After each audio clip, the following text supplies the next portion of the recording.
Now, welcome along. We're talking GAA. We're going to talk hurling and football on today's pod. We have three men who are around the country at the weekend. All hurling games, actually, but they've been watching the league very closely in both codes. So happy to say, to my left, Conor McKeon. You were at Waterford Dublin in the hurling. Hello. Hi, Joe. We have Colm Keys here as well. Colm, you were at Clare Limerick. Hi, Joe. And Donnchadh Boyle, you watched Galway win their third in a row against Wexford. Hi, Joe. Something brewing there, is there, Galway? Yeah, I think there's probably two sides to that coin. I think Wexford are sort of very much only getting their team back together now, having lost a couple of very established players like Liam McGovern and Matthew O'Hanlon, and they have Lee Chin back in tow now. I think that was his second game. Wasn't on the freeze, was kind of strangely, and they could make the case that maybe that cost them, because he took them over late on, and he converted 5 in the spin. But yeah, still have like Conor McDonald come back into the team, Liam Ryan, so there's possibly your full back and your full forward, so they're getting there, but they're almost gone from Division 1 now. I'd say I don't think it's quite mathematical, but it almost is. Okay, well we'll pick through what we've seen thus far, and then we'll get on to football crankiness. I think it's returned to its natural state where it feels most comfortable. Everyone's cranky again. So honeymoon is over. Yeah, isn't it? It's like they all got together and they said for the this. So the FRC are getting it from everyone.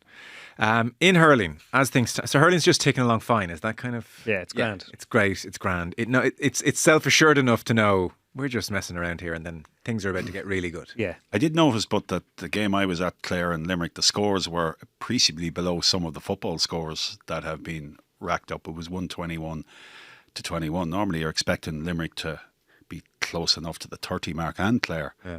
But obviously, defence reigned supreme, and the pitch was a little bit gluey, so maybe that was a factor. But the scores in football are certainly creeping up, and even in some cases going beyond. Yeah. Well, if you're following the money in hurling, the sense is Limerick are just about favourites for the All Ireland at 75. Cork are just over 2-1, 23 to 10. Then you're a bit of a gap, really. Limerick or Cork is the feeling. Then it's out to Kilkenny 7s, Clare and Galway 9-1, and then you're out again to Tip at 16-1. So Division 1A, we'll come to Clare Limerick in a moment. Cork beat Kilkenny by 3 points. Galway, we touched on, 219 to 120. They beat Wexford. That's 3 in a row, Galway. And so top of the table are Tip and Galway, both on 6 points, followed by Cork on 5. And then Clare and Wexford, joint bottom, 2 points apiece, and Limerick 3. And Division 1B, Offaly, and then Waterford, and then a bit of a gap or separation to Dublin and Carlow. So that's kind of how hurling's shaken out at the moment. Is there a general air, all three of the games that you're seeing, of, we're still welcoming lads back, it's a slow start? Is hurling still in that kind of a phase? Has anyone raced out here, Tip, a little bit? Well, Tip were definitely, I think, quick out of the blocks, and needed to be, because there was such a turnover in their squad from the end of last year, and last year was such a complete disaster. I think they needed to, otherwise there was going to be alarm bells going off. And when the music turns discordant in Tipperary, it gets very, very, very, very hard to ignore. And I think they needed to start the league like nobody else. Clare looked like they were in a bit of trouble. They were losing games. They're All-Ireland champions, so that's okay. And then in the week they lost Shane O'Donnell, they produced that win over Limerick, which is maybe the most Clare thing of all time. And Cork seem to be chugging along nicely. They're building an exceptional squad, like a really, really exceptional squad. In terms of talent and depth, they might be the best of them all. So what happens when you make 5 of 7 under 20 All-Ireland finals? Yeah, and they were good enough to kind of see it out over Kilkenny at the weekend. So yeah, they're kind of the three teams that are moving and shaking, I think, at this time of the year. Galway quietly going about their business as well, but there's an element of Galway just piecing it all together, definitely. I think David Burke started for the first time at the weekend. He hadn't been seen, obviously, since, ironically, he was sent off against Micheál Donoghue's Dublin, and he came out to play for Micheál Donoghue for Galway on Saturday night.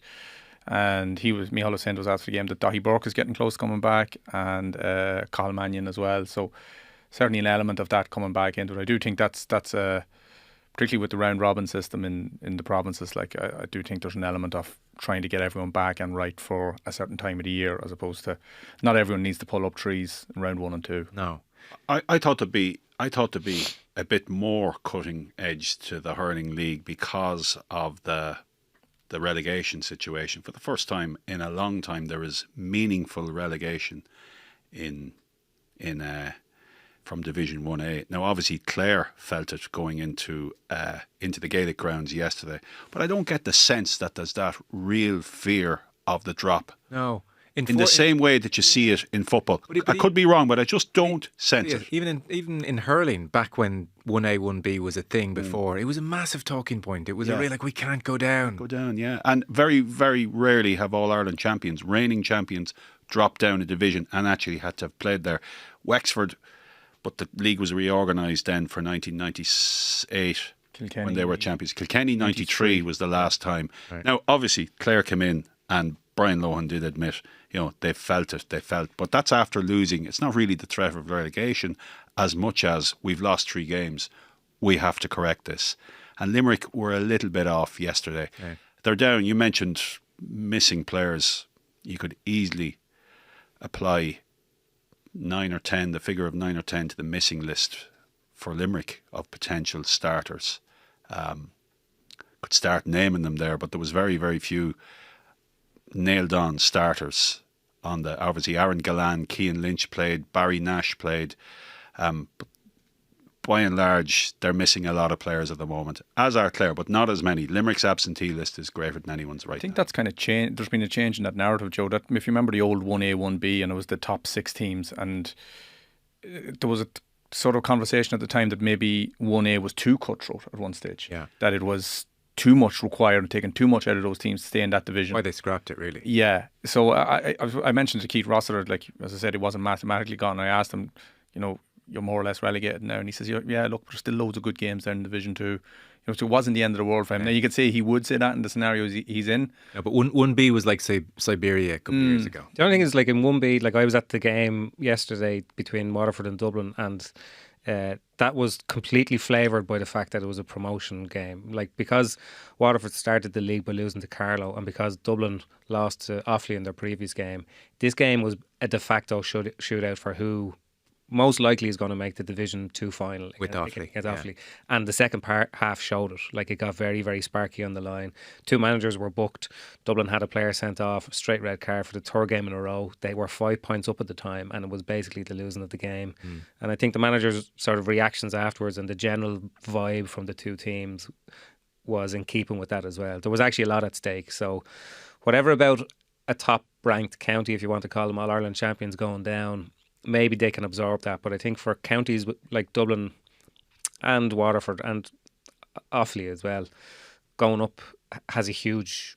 It's a big sign of where they're going, basically, particularly when those 3 teams are going into provincial campaigns where they're not quite sort of certain of, qualification or getting through. So, yeah, we saw that in that game yesterday. There's a financial element too. I think that we sort of don't really... We talk about what happens on the pitch, but off the pitch, if you are welcoming, say, Kilkenny and Limerick as 2 your home games in Division 1, it's a much bigger draw, obviously, than maybe other counties coming if you're in Division 2.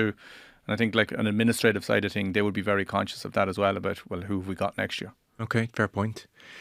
We obviously can't go through all the games, so we'll go with the ones you guys were at and get your feel for what's happening. Limerick 21 points, Clare 121, so a win for Clare. Just shy of 17,000 there at the Gaelic grounds, and it was the week where Clare had lost Shane O'Donnell, the week where they had lost 3 in a row and were facing relegation. And even Eddie Brennan in his piece in the paper next to yours column noted Tony Kelly in the pre-match huddle, there was finger pointing. It's never a good sign when there's finger pointing in the huddle pre-match. So there was an intensity to Clare, even though you say it wasn't like this was vintage on either side. John Kiley made the point that they had 20 shots in the first half and only walked away with 9 points. So they lacked a little bit of sharpness. Aaron Gallan had several goal chances for potentially. So Limerick not quite at their best, and Clare with point to prove. I thought early on, Shane O'Brien, who is a player I think is going to he made an impact last summer. I think he's going to make a really big impact this year to sheer strength and his running at opposing defences. So he took off very early on, had one of those goal chances. Now, Conor Lean did get to him at that stage, but Gallan could have had it. Definitely could have had a hat-trick there yesterday. The goal chances primarily were on Limerick's side, but they just weren't really at it. And it's probably the number of players they're missing. They have some very good replacements. You mentioned Cork's squad being the best that's out there. Limerick are really building a squad with some of their more recent underage teams that, you know, probably should have won the All-Ireland Under-20 title a couple of years back when Cathal O'Neill couldn't play. So there's a lot of them pushing through now. And they really have to reconfigure personnel-wise. I don't think they can stick to that same 16 or 17 players. So O'Brien, Adam English, there are players like that, Aidan O'Connor off the bench that are really starting to put pressure on now. But I just didn't get the sense that it was Limerick, Clare, as we've become accustomed to over the last few years, primarily in Championship. It just wasn't, even though Clare just had that additional bit of hunger. Their backs were to the wall here. And as again, I'll stress it, not really so much relegation. They wouldn't technically have gone down yesterday had they lost, but they would have probably, that would have sealed their fate. But I think it was the fact that they lost 3 games, you know, lost to Kilkenny and Wexford at home. They're All-Ireland champions, and that matters. And when it mattered most, it was Tony Kelly that really stood up in the second half. And that just shows the leadership element that he has. Again, in a week when Shane O'Donnell, and you know, he's not just a loss to Clare, he's a loss to everyone that's looked at him and admired his play and what he has come back for and all of that over the last few years. So to carve out that result in the Gaelic grounds against Limerick in a week when they had lost their best player of the last couple of years, that was a big result. They're champions and they had to respond, and they did. And what did Kelly do? Was it scores? Was it? He scored. He tackled. He caught Adam English high, which is something, you know, was prevalent over the weekend. He was busy, engaged. He just got around. He finished up at 3 points, but 2 of them in the second half were really good points and important scores. So he was very prominent. His what would you call it? Slap across the face of English. Yeah, it was, and you know, it's why is that not a red card? It is a red card. Yeah, it's a head-high challenge. It's dangerous play. It's a red card. You look back at it, you know, in an instant it happened so quick, and you thought maybe it's only a nick, but he catches him in the head, and that's a red card. There was an incident like that in the Kilkenny game where Cian Kenny came in high on a Cork opponent. That's a red card. That went unpunished. And obviously the Dublin player, Cian O'Sullivan, was caught for that. So again, a lot of inconsistency around. Some referees are reluctant and say, well, he didn't really mean it. But there is a duty of care there. You must be careful. You have a stick in your hand. You know, you must be careful around the head. And the GAA have made several attempts to really, really clamp down on this over a long period of time. You can go right back to the early 2010s, and there was a big campaign out, and there was a controversy over, I think it was Patrick Horgan in the Munster final. Was it the year that Limerick won it? 2013 possibly. So they've always tried to come and really nail the head high bits down. And here we are, Tony Kelly, star of last year's All-Ireland final. He gets away with it, and that's not a great precedent to set for the rest of the year, because if that's the benchmark, then a lot are going to get away with it. The front page of the paper today has the melee. Was this thing bubbling? Is it connected to Kelly not getting a red? Because what Kylie said was that the Clare players, their reaction to Diarmaid Byrnes' challenge was over the top. That he said he led with the leg, he made contact with the player, happens 100 times a game, he was just unlucky. Not sure if it happens 100 times a game. You wouldn't really see a player planting the leg in like that. He does say they're coached to do that. This was a very pronounced leading with the leg and planting of the leg. There wasn't really much contact between the leg, but there was with the body. It looked worse than it was, that's for sure. But obviously it could be a dangerous challenge.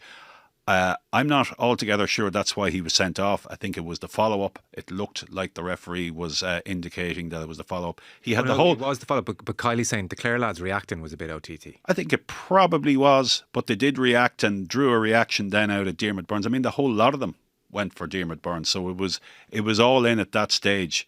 If that was football under the current rules, the referee would have a lot of black cards to show for contributing to a melee. But in hurling, they're operating by different rules, so it's fine. Pulled out Diarmaid Byrnes. Hurling's great, really, isn't it? Well, I'm looking forward to Keezer's piece about how hurling can learn a lot from Gaelic football later on this year. It's already been done, I'd say, more than once at this stage. But there is a lot. I mean, you're looking at even delaying frees from being taken, and you know, engagement with the referee. There's so much different. Okay, they're different sports, but they're They're played under the same principles and values and in the same stadia and administered by the same group of people. Has there been any talk of hurling folk going, geez, look at her football really shaking things up? No, Oh, and Joe, there never no. will be. Right. Hurling is a listed Next building. question. Even the hand passing, and there was one Limerick point just before half time. Aidan O'Connor was on for a blood sub for Adam English, and it was that typical necklace of Limerick. They're so good at playing it out from the back with the hand passes. And you have to say there had to be a couple were very, very dubious. But the hand pass went before Congress last week, got 32% or what it was to try and switch it to the other hand. It failed. Hurling is a listed building. It's largely untouchable. I think there will be some elements from the football review that will cross over reluctantly. But I think there will. I think the Hurling Development Committee that's sitting right now for 3 years, I think they will come up with something over the next year to maybe align them a little bit closer. The players will always play to the very limit of the rule and to be coached to the very limit of the rule, and that can go with the head high tackle thing that Colm's talking about too. What you see a lot in hurling is you do see fellas sort of welcoming the sort of the chest high tackle and trying to bring themselves down to lower to make it look like it's higher than it actually was. So then, and because it's near to contact near the head, it's automatically given a free. So I've noticed that creeping into the game. A lot of fellas ducking nearly down into the tackle, and that's just the nature of, I suppose, competitive sport, that fellas will always push it to the very limit. Yeah. It kind of happened in Walsh Park yesterday. Brendan Kenny, the young Kilmacud Crokes player for Dublin, he had possession of the ball and he turned very quickly. Now he slipped, so by the time the contact arrived, it was a shoulder to sort of the head, like to his head now, but like he was probably 2 foot off the ground by the time the contact happened, and it happened right in front of the Dublin bench. Now there was a yellow card that was given out for the contact, so it's almost like the referee was saying that there's mitigation here, that the player slipped. And it was in that context, and the kind of then a couple of the Waterford players took exception to the Dublin bench trying to make too big a deal of it. Then a minute later, Cian O'Sullivan catches Fitzgerald, like it was a very, very blatant one. And the context around it was that the referee couldn't not send them off then at that stage. But that one was pretty blatant, and you know, like you're either like rugby, in fairness, has very sort of clear lines on this. You know, if it's head high, the duty of care is in the part of the tackler, and slippy pitches or whatever, I'm not sure how great a mitigation that's going to be. Like it's either a head high challenge or it's not. There has been some guidance brought in before the start of the league, and it was related to the head high tackle that the Football Review Committee were seeking to define. So headlocks and grabbing by the throat are now considered red card offences. Whether they will be punished that way remains to be seen. I haven't seen anything like that yet, but that is the guidance, that what constitutes head high, dangerous play. The grabbing by the throat and headlocks are incorporated into that now. We have Limerick Galway 7:30 next week in the Gaelic round. So on Galway Donnchadh, you can forget they didn't get out of the group stages last year. Kind of Shefflin emotional interview, that was kind of how it all last year ended, and much talk about several lost generations, young players not being given their best chance to come through, structural issues, S&C shortcomings, all that kind of stuff was happening, the fallout from last year. And the year before that there was the semi-final against Limerick, where they had a good first half, but Limerick had reeled them in the 5 minutes before half time, and they went in like condemned men almost, and the second half went as expected. So what are they about this year? Is it a batch of youngsters thrown in, or is it much the same? It's a little bit of a mix. Like the game on Saturday night was really streaky, and that's sort of been it's sort of associated with the new rules in football. But I've seen a little bit of it in hurling as well. So like Galway scored the first 3 points, Wexford didn't score for 10 minutes, and then scored the next 5 on the spin. And it was a little bit like they got Galway with 8 points up, and then Wexford pulled it back to 2 in the last minute. And they actually had a free last minute of the game. They had to go for goal. They went for goal, didn't go. But that's what it came down to. There's fine margins. In terms of Galway, like Micheal Donoghue spoke after and says they're showing resilience. They're digging out these results. And I suppose if you go back to round 1 in Tipperary, where they got a bit of a humbling, and you were thinking, where's this going? They always say never go back. You're wondering what Micheal Donoghue do. Does he need to get a lot of the 2017 lads, are they gone? Is their time done? But 3 wins on the spin later, you're there like, oh, this is an entirely different thing. And the one thing Galway have these last few years, they've a huge team, we talk about Limerick, and Limerick are massive, and rightly so. But Galway, when they have everyone out and fit, they have a lot of big men, a lot of big athletic players. So I think it's very hard to making a say exactly where they are now after this period in the league. But I think they're tipping along nicely. No major sort of headlines in any direction. Do you know what I mean? I think they'd be quite happy. They put in Gavin Lee at centre back for the Kilkenny game, which was their second game in response, and they redrew the team after the Tipperary defeat. I thought he was particularly good that day. What would you have made of him in that position on Saturday night? Tiernan Killeen was at centre forward against Kilkenny. So some of the changes they have made, structural changes, have worked well since the Tipperary. I just wonder what they'll look like when everyone's back. If you've Daithí Burke back and you have David Burke when he's settled back into the team, and Cathal Mannion. I just wonder how the team will break up. Be then, like, will he stick with those guys in those central positions? Now he might, but it might lead to a reshuffle. Who do you make favourites then? I think it kind of comes down to sort of motivation here too. Like, we have to take into account the proximity of the league final to the first round of the provincial championships. That does tend to make a difference. Now, having said that, Clare won the league last year and won the All-Ireland, so it didn't do them a whole pile of harm. I sort of think that the way Cork are going, that they have enough players that are kind of fighting one another, that their standard will be strong enough every week. Like the Dermot Healy, who made his debut at the weekend and scored 1-5 from play or whatever it was, which is, I mean, of all the things that you're thinking of, like the last team around that's badly in need of another scoring forward is Cork, and now they have him to kind of figure into the mix. So Joe Canning was pretty effusive about him as well. He'd seen him at underage level. Like a proper sniper, They have every kind of forward. I think that the difficulty there would be sort of selecting the six that you want to go with. It comes down to a question of style as opposed to which one's the best. I'm talking All Ireland favourites here, not league favourites. I'd make them All Ireland favourites. Yeah. If you were picking a relay team, a 4x100 relay team from hurlers, a hurling inter-county, Cork would be out in front. Yeah.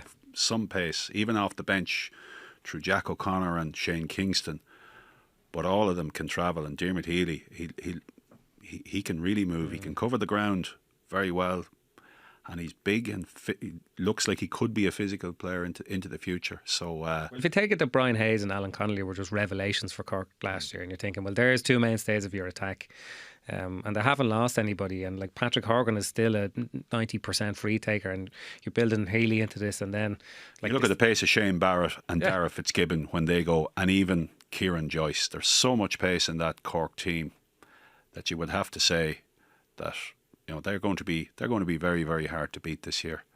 I think Limerick could be right there too. I think it's those two. I think so. I think Shane O'Donnell is a huge loss, not just for what he does on the pitch, but the whole vibe around him. Is it Kilkenny's fate to just kind of be loitering around, but not really anyone's tip?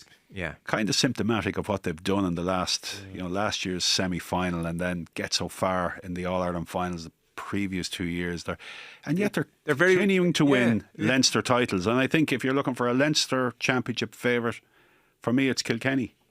Over Galway. Even though it should be Galway, and Galway should be coming, and Dublin should be coming. When it comes to it, Kilkenny keep producing, keep turning them out. So they're at a level without really getting beyond that level at the moment. They're not really adding players. No, they're replacing players who are just as good, but maybe not better. Yeah. And just the last one, then, you watch Waterford Dublin.